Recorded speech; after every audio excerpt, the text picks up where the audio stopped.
بسم اللہ الرحمن الرحیم۔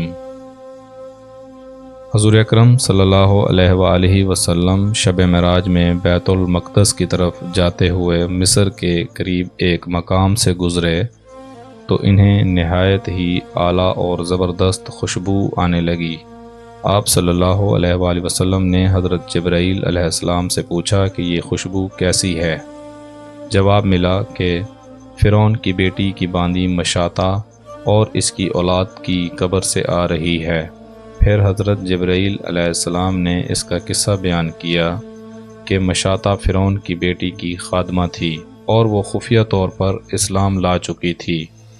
ایک دن فرعون کی لڑکی کو کنگھی کرتے ہوئے اس کے ہاتھ سے اتفاقاً کنگھی گر پڑی۔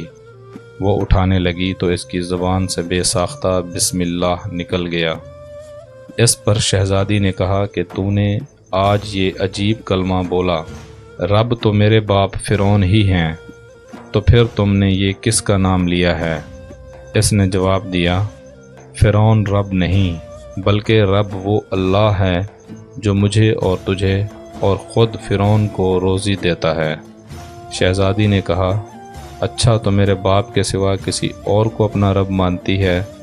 اس نے جواب دیا، ہاں ہاں، میرا، تیرا اور تیرے باپ سب کا رب اللہ تعالیٰ ہی ہے۔ شہزادی نے اپنے باپ سے کہلوایا۔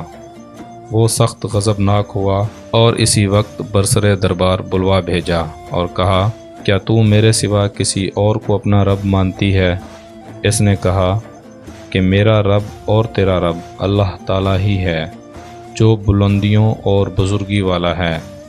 فرعون نے اسی وقت حکم دیا کہ تانبے کی جو گائے بنی ہوئی ہے اس کو خوب تپایا جائے، اور جب بالکل آگ جیسی ہو جائے تو اس کے بچوں کو ایک ایک کر کے اس میں ڈال دیا جائے، آخر میں خود اسے بھی ڈال دیا جائے۔ چنانچہ وہ گرم کی گئی۔ جب آگ جیسی گرم ہو گئی تو حکم دیا کہ اس کے بچے کو ایک ایک کر کے اس میں ڈالنا شروع کرو۔ اس نے کہا، بادشاہ ایک درخواست میری منظور کرو، وہ یہ کہ میری اور میرے ان بچوں کی ہڈیاں ایک ہی جگہ ڈال دینا۔ اس نے کہا، اچھا تیرے کچھ حقوق ہمارے ذمے ہیں، اس لیے یہ منظور ہے۔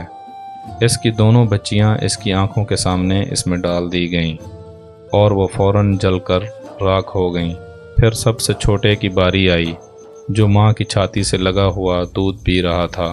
فرعون کے سپاہیوں نے اسے گھسیٹا تو اس نیک بندی کی آنکھوں تلے اندھیرا چھا گیا۔ اللہ تعالیٰ نے اس بچے کو اسی وقت زبان دے دی اور اس نے بآواز بلند کہا، اماں جان افسوس نہ کر، اماں جان ذرا بھی پس و پیش نہ کرو، حق پر جان دینا ہی سب سے بڑی نیکی ہے۔